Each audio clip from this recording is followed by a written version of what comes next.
Meal planning is important because it prevents us from being a disappointed wreck when dinner time comes around and we have no clue what to make, or even if we have the ingredients to make the meal.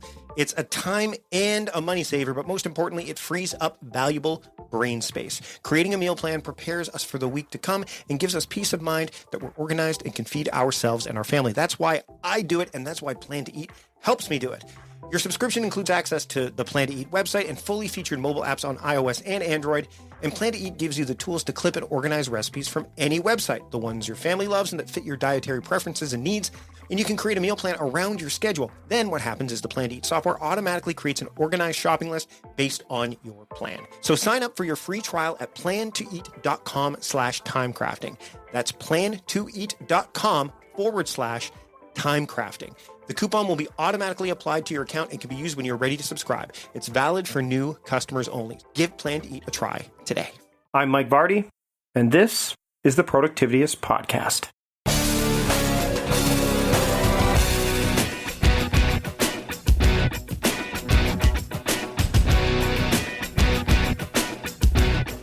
Welcome to the Productivityist Podcast. I'm your host, Mike Vardy, and I have a guest I've been trying to get for a long time on the show today because it's somebody I've wanted to have a discussion with for a long time. Carl Pullein is with me today. He is a personal productivity specialist. He's a presenter and author of Your Digital Life and Working with Todoist, the book. And I've been following Carl's work for a while now. He's got a lot of great content out there, video, written, all that stuff. And just to be able to sit down and chat with him about productivity and nerd out about it, not just apps, but just productivity philosophies in general, was a great thrill for me. And I'm looking forward to sharing this conversation with you. So let's just get to it. Here's my conversation with Carl Pullein here on the Productivityist Podcast. I'd like to welcome Carl Pullein to the Productivityist Podcast. Carl, thanks for joining me today. Well, thank you very much for having me, Mike. This has been a long time coming. We've crossed paths online many, many times. We live in the same community in terms of the productivity space, although we live very far away when you talk about the actual global space. Before we dive, there's some things I want to definitely touch on, but let's just get a bit of background for people who don't know much about you. I mean, I know, from seeing you in the community, the productivity community in particular, about you. But for those in my audience that don't know who you are and how you got to be in the productivity space, can you share that with them? Yeah, sure. Well, I currently live and do live in South Korea, which I've been here now for 16 years now. But I originally come from the UK. And my background in the UK was I actually studied law and did a little bit of legal work before discovering after about 6 years of studying law that actually working in an office doesn't work for me. So I needed some time out, and that's why I came to Korea to teach English, actually, in the early days. And after about 8 years of working for a language institute here, I set out on my own and developed my own kind of executive communications company. So I train business executives over here in presentations and meetings and negotiations and that sort of thing. Now, when it comes to productivity, though, that's something I've been interested in. I calculated probably since I was in middle school, because I was one of these guys who used to get a piece of paper and do out these detailed revision timetables before the exams. And I always kept my exercise books perfectly organized. And it just kind of went from there. And, now we're living in the digital age. Well, it's like kind of a heaven for me now. Is that there's always something to be doing, and I'm always trying to get that little bit more efficient and more, I hate the phrase more productive. It sounds very like inhuman. Yep. But I tend to we'll get there. Yeah, I tend to think of it in terms of I want to make myself to be the most effective I can. And so time management, productivity, whatever you want to call it, it's just something I find fascinating. And that's really where I'm coming from. So let's talk about word choice, because I think this is something that you and I can both nerd out about for a while. So, you don't want to say productive. I get that. because I mean, even though Productivityist is the name of the podcast, the show, people call me the Productivityist. The idea of what productivity is, especially personal productivity, is I think it's so it's subjective, but I think it's kind of been abducted in a lot of ways, in that the term, productivity in Canada for a lot of people means just like how much can people make, like gross domestic product, that kind of thing. Yeah. Whereas in the United States, generally people think about it in terms of how many things people get done, tasks, to-do lists, all that stuff. But the point of saying, I want to be more productive, what do you define productive as? Like, if you're going to take that word and you're going to say, what is productivity or what does productive mean to you? What does it mean to you? Well, the problem for me is that when I come across the word productive, I think of machines. Mm-hmm. Yeah. That's where I have a problem with the word productivity and being productive in its own, is because I know that as human beings, we're not machines. Right. And one of the things that I figured out is, over a period of a 7-day week, I probably have maybe 5 days where I can say, yeah, I've been productive. But there's 2 days where no matter how hard I try, my brain is just not wanting to go there. Right. And I've read a lot of books on this, and, that we've got this conscious mind and subconscious mind. Mm-hmm.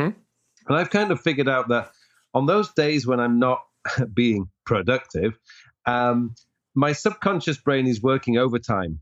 And, when I wake up the next morning, I am dumping ideas that suddenly have flown up, come up over the night. Mm-hmm. And I'm sure there's some science been done into this. I mean, I'm no psychiatrist or psychologist, but I'm sure, as I say, I've read a lot of books on this, and there seems to be some science to say that we have a conscious and a subconscious mind. And usually when our subconscious mind is working, it's solving all those problems that we've been thinking about over the last few hours or days. So, as I say, human beings are not machines. So that's going to happen. You're going to have good days and bad days. So for me, the word being productive is, maybe it's just because I grew up thinking that's a machine. Right. But it's just a word that I know we all use it, and yeah, okay, I'm all right with using it. But I think in terms of what we're trying to do, it's about really being more effective and getting the really important stuff done. Yeah, see, I mean, people who follow me, and this, is that I think productivity is about intention and attention. Mm-hmm. I think effectiveness plays a role for sure. But I think that when we start to put efficiency and effective, I'm not saying that's not inhuman, but it tends to be a bit more clinical. You know what I mean? Yeah, okay. Yeah. I'm not, and this is what I mean when it comes to being a word nerd. Like, one of the posts I posted recently, as of this recording, was like why it's okay to be busy. Because busy is not, it's what are you busy about, right? Like, a lot of people throw these words around without really thinking about them. And would you say that, your time spent in this space, and we're going to get into the app stuff in a second. How much time do you spend literally thinking about, time and time management as a strategist, as maybe even a philosopher in this space? How much of your time do you spend just kind of ruminating and then trying to kind of break down some of the aspects of, time management and, for lack of a better term, productivity? To be honest, it's probably difficult for me to calculate because it's always on my mind. Yeah, it's there. Okay. So the thing is that I'm on a bus or I'm on a train going to one of my clients or something, and the ideas can suddenly hit me. I mean, I've stood in front of elevators and missed my elevator because I'm quickly capturing an idea that has been developing in my mind for the last, say, 30 minutes. And, this is where we're talking about apps in a moment, but this is why I have Evernote set up so it's so quick for me to capture these ideas. And, at the end of I actually process my Evernote at the end of the week. And when I'm going through it, I'm thinking, oh, wow, that idea. Wow, yeah. So to be honest, I would say that I am thinking about it pretty much constantly. And I'm observing people as well. I mean, I work in a culture that's comes from a Confucius background. Mm-hmm. So it's more about more in Asian cultures. It's not just Korea, because Japan and China are very similar to this too. It's more about the group working together. And whereas, say, we come from a culture that's more individualistic. And here, I'm constantly seeing, like, thinking, why are you doing it that way? That's the hard way. So I'm always analyzing how other people are working too. Right, right. Actually, this is a really interesting, because, I mean, when you start thinking about things, you start to think about things in a different way, like hard edges. I'm linking to this post now. You've mentioned hard edges, and I dove into it particularly because I talk about edges as well. You know, when it comes to routines and frameworks, is like start from the edges. Can you talk about what you mean? And I'm referring particularly to the post about hard edges and single app. What do you mean by hard edges, and how can people leverage those so that they can avoid getting caught up in this idea of doing productive instead of being productive? Yeah, well, the hard edges for me is that applications are built for specific purposes. Now, most people who know me, I'm a big Todoist user. Yep, as am I. That's my big to-do list application. Now, Todoist is a brilliant to-do list manager, but it's not a great note taker. No, I mean, you can do it, but it's not great. And if you start filling it with all your notes as well as all your tasks, it's going to become a real mess. And it's going to be very difficult to figure out, what do I need to do next? What, in David Allen speak, what's the next action? And then you come across Evernote, for example. Evernote is a brilliant note taker. It's probably the number one out there, I guess. But it can also do to-do lists. But it isn't built to do to-do lists. And, what I've always felt is you need to use the tools that they're designed for. I mean, technically, you could play tennis with a squash racket, but would you do that? Right. And then again, it comes like with calendars. I suppose actually with Todoist and in Evernote, you could theoretically build some kind of like date reminding system too, but they were not built specifically for that. A calendar does that 100 times better. So this is what I mean about hard edges. For your events, you use your calendar. For your notes, you use a specific note app. And for a to-do list manager, you use a to-do list manager. What you choose is entirely up to you. And that's one of the wonderful things of this system, of the world we live in today. But I've seen so many people saying, oh, I want to build the perfect GTD system in Evernote. And yeah, I suppose you could do it, but it's going to be very difficult to maintain. Absolutely. Absolutely. And that's one of the things that, people, there's something to be said for having more apps, but have them do the one thing well that they do. I mean, when people say Evernote's or even a calendar, and you and I are both on the same front with this, is a calendar is meant for one particular thing, and a to-do list is meant for something completely different.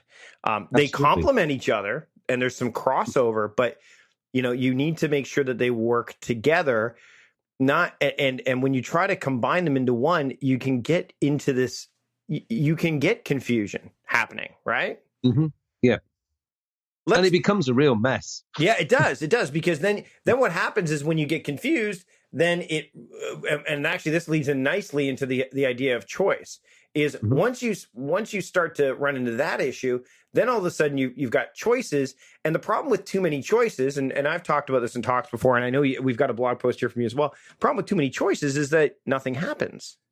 Yeah, it does. And, my big thing at the moment is I've seen on a lot of the communities I'm following at the moment is the app switching. That's one of the reasons I stopped writing about apps. And the reason I stopped. So I know you and Francesco in particular are and you guys are doing great work in this area where you're, and I know that Francesco definitely dives into more of the apps than you do. There's no question. But after I wrote Do Better with Asana with Jeremy Roberts, and I was doing a lot more app-based stuff on my site, just the churn, not just of the people that are going back and forth to different apps, but also the fact that the apps they changed their UI and all that.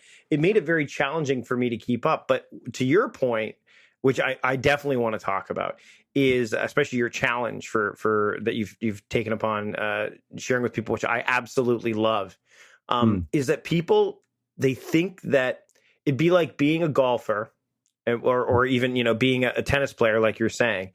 And you say, okay, the squash racket's not good enough. It's clearly not the right. I can use it, but it's not good. So instead, I'm going to use a Nike tennis racket. Oh no, you know what? Reebok makes one. Oh, you know what? And your game doesn't change. In fact, if anything, you're like, oh, I have to get used to the grip of this racket now. You know, the best tennis players in the world could pick up the most rudimentary racket, and they would destroy you in a game because it's not about that, right? No, it isn't.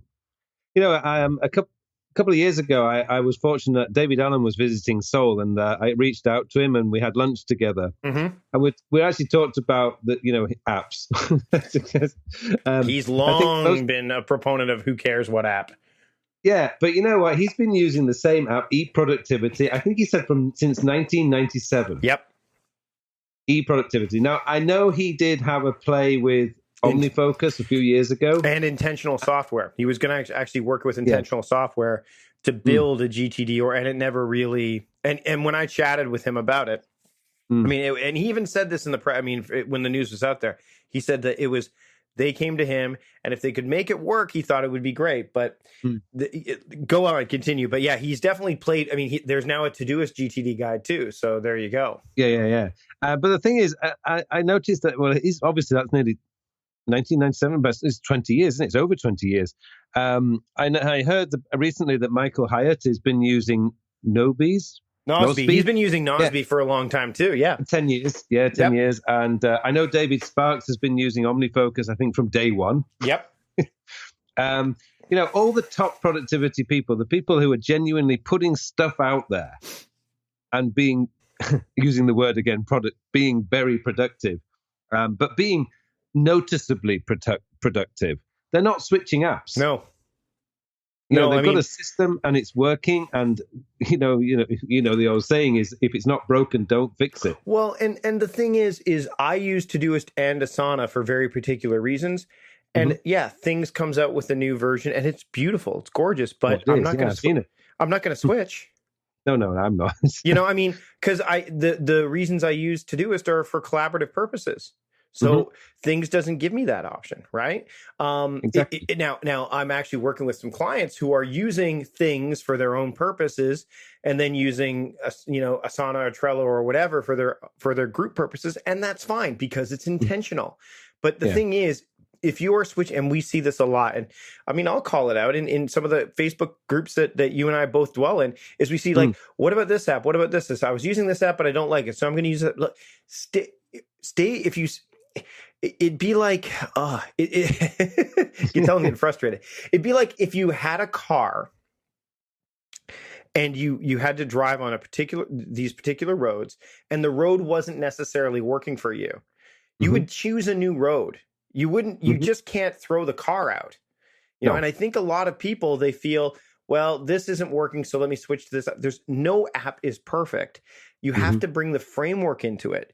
The approach before the application is what's needed. And I think that we also, and I'd love to hear your thoughts on this, we also tend to make things more complicated, not complex, but complicated than we need to, because there are things that Todoist, for example, can do rather. Like, you can literally use filters and labels, and you have an amazing, most of my coaching clients that I work with use Todoist. You can create your filtered list, can become a custom like to-do list for you that basically can guide you every single day. And I talked about this when Francesco did the video of it. What are your thoughts? What are your thoughts on like working within, and Todoist is the great example, but leveraging the heck out of the tool before you decide that you're going to throw it out? Well, that was the thing that I absolutely love about Todoist. I mean, I have a lot of respect for OmniFocus. I have in the past. I think yourself as well have been OmniFocus user. I did a talk for them when OmniFocus 2 came out, and I still love what the guys are doing. Yes, I remember it. Yeah, and the thing is that OmniFocus was absolutely fantastic because I was using perspectives. I think most hardcore users perspectives. I set up my own views. The problem I had with OmniFocus was because I realized that that's what I was spending a lot of time doing, trying to find the perfect view. Right. Which is one of the reasons why I actually switched to Todoist. Now, the thing about Todoist is the filters are not quite as powerful as the perspectives. But what I really wanted to do, and I have done, is I created my own workflow. And I actually did a video on it recently, was creating the workflow. I saw that.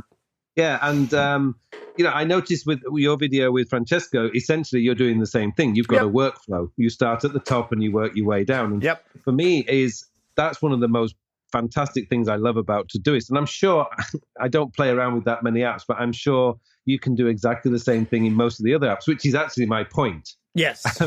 Yeah. All these apps. You could do it in a bullet journal. You could do it in a bullet journal if you want to.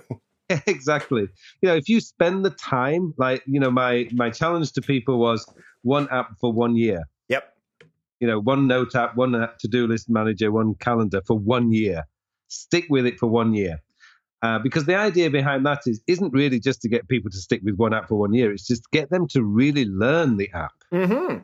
You're not going to learn much in a month on an app because these apps, there's a lot of depth into these apps. Yeah. But the beauty for me is now with Todoist, I know all the keyboard shortcuts. My filters are set up exactly how I want. So I start the day off with my objectives and then I move into my today view. And it's the little things too, like figuring out that labels, if you make your bottom label a color and you're sharing a project with someone, that the colors, the labels that show up below that in the muted gray are not yours and you can just delete them. Like it's just those little things that you're only going to get if you spend time in the app, right? You're only going to understand that if it's like anything else. It's competency then confidence, right? And people don't let that sit. They say, oh, well, I'm going to try TickTick instead. Nothing wrong with TickTick. It's not for me. Trello, same thing. Asana, same thing. OmniFocus, things. I mean, you could run the gamut with apps. And frankly, we see it a lot in the communities where it's like, oh, there's this app, this new app, this. We don't need new apps. In some cases, we don't really need new frameworks either. In fact, what we probably need is people to take. What we need is a new approach to when you get a framework to say, okay, how can I take elements of, getting things done and Covey and, I'll plug time crafting and all these other things and make them work for me. And then put them inside an app that can work for me and just make that and just run with that for an extended period of time. Because like you said, you're not going to know. But the problem is, when you write about this, the front end work, people don't do the front end work. Why? No. Why do you think that? I mean, I know the answer, but this is more to drive home for the people listening. Like, why is it so important and why don't people do it? I think it's because of that design. It's I suppose it's human nature, really, because we always like the shiniest, latest toy. Mm-hmm. And the framework and the front end work that you have to do to set to set those in place. That's the boring part. Yep. Or it's tedious. Like, I mean, it's the same thing when you get a new phone. People let the phone dictate what the defaults are. Yeah. I mean, it's one of the reasons why I've never switched to Android, actually. I've always used iOS, simply because if I switch to Android, I know it's going to be a week, a month, maybe 6 months learning a whole new system. Mm-hmm. And I really don't want to waste my time doing that. I'd rather stick with the iOS that I know. And so that if I do upgrade my phone, when I upgrade my phone, it's so easy. It's just an hour of just making sure everything's set up right, and that's it. And I'm back on track. But if I switched over to something like Android, I would have a nightmare. And the thing is, it would be disguised. That's the other thing, is a lot of people, they move to new tools and it's just the shininess is the thing that disguises the work that's going to lie underneath it, right? And as we get close to wrapping up, because I know you and I could talk for a long time, and I definitely want to have you back on the show because there's so many things we could dive into. Is what's your long-term plan? Like, you must, as somebody, and I mean, you go through your blog archives, you're putting plans in place. Like, what do you want to, like, where is Carl in, this episode's airing, mid 2018. Mm-hmm. And where are you headed with this? There's lots of stuff. You got courses, you got all that stuff. Like, it sounds like you've got this path that you're heading down, and is it you're kind of seeing where it takes you, or you've got a specific, map that you're laying out? Like, it'd be interesting to hear, because it's a crowded space. I mean, it is. What's great is that, and I used to talk about this with Michael Schechter, is that when I got into it, the space was, Merlin Mann and all those. I mean, it was it was crowded then, but not as crowded as it is now. But the people who were, Merlin is still involved in it, but not to the same degree that he was. I mean, I think he wanted to get out of that anyway. And So, I mean, where do you see yourself going with this, and so that, you know, people know, A, where they can expect you to go, and B, then ultimately we want to find out where they can run into you and keep up with your work. Well, one of the things that I really want to do is I've looked at Tony Robbins and I've looked at Brian Tracy, and I love what they're doing. Now, Brian Tracy, I think he's in his 70s now. Tony Robbins is in his late 50s. Yep. You know, I've got a decade or 2 decades. I'm younger than them. Yep. So I want to be the next generation of them. And I know that sounds like a huge goal, because it is. Those guys are the top of the field. They are. Not just in terms of productivity or time management or whatever, or getting your act together, but also in motivation work and stuff like that, which I do dabble in, but because goal setting to me is all part of the whole system. But, you know, ultimately that's where I want to go. I never want to retire. I love what I'm doing. And that's one of the things I had a discussion with I think Francesco recently. It's about the process. I just love, you know, putting the videos together, doing the podcast, writing the blog post. I love that whole process. But ultimately I want to be, you know, on the international speaking circuit, because I love travel, so I can put the two together. And, you know, one of the things I found when I came to Korea and I started teaching, that was what I suddenly discovered, if you like, my calling. And I never considered that at all in my 20s or whatever. It was only when I came here. And so when people say, why Korea? I said, well, Korea completely changed my life because it opened my eyes to what I actually really wanted to do, which was teach. And this is why I feel so lucky, because I'm doing something every single day that I absolutely love doing. And that's ultimately where I want to be, is I want to be doing not just teaching in Korea, but teaching on a global scale. Well, productivity and time management, or whatever you want to call it, that's what I want to be doing. Well, you're well on your way, Carl. You're doing some great stuff. Where can people find you and your work online so that they can, that world-renowned Carl Pullein can people will start that can start today, and it's already, I mean, even more so than it already has. Well, I mean, everything that I do is always on my website. So the best place to find me and what I'm doing, like my YouTube videos, my blogs, even my online courses, books, everything's on there. It's carlpullein.com, but I'm sure you'll put that in the show notes. It's there. So, it's there. Yeah. But pronounced that's where correctly and everything. Yeah, absolutely, yes. But that's ultimately where they can find me, because everything I do is put there as much as anywhere else. So they can find everything they need from there. And Carl's going to stick around for 3 more things. So those of you that are members of the Productivityist community, you can catch more of what we're going to talk about. And he's made a pact to stick around. So I think he knows what 3 of the things I'm going to talk to him about are. So thanks so much, Carl, for joining me today on the Productivityist podcast. And we will have you back on again really, really soon. Please do, yes. Didn't I tell you? Didn't I tell you it'd be a great conversation? Whenever I get the chance to talk to someone who is really deep into personal productivity like me, and we can kind of nerd out about it, you're always going to get some really great stuff, some stuff that, you know, either we completely agree on or some slight variations, but nonetheless, just a great time. And I'm looking forward to talking to Carl again in the future, and I hope you'll join me for that. I hope you'll join me for next week's episode as well. But before you leave, don't forget to check out the show notes. And if you are a member of the Productivityist community, you can get access to bonus episodes, not just of me talking to Carl, because we talked about 3 more things, but I've talked to a whole bunch of people about a whole bunch of other things up to this point. So you can check that out. Go to productivityist.com/membership, and you can learn more about that. Thanks to John Polster for producing this week's episode. Thanks to my team for putting together the graphics and the show notes. And thanks to you for listening. Until next time, I am Mike Vardy, the host of the Productivityist podcast, reminding you to stop guessing and start going.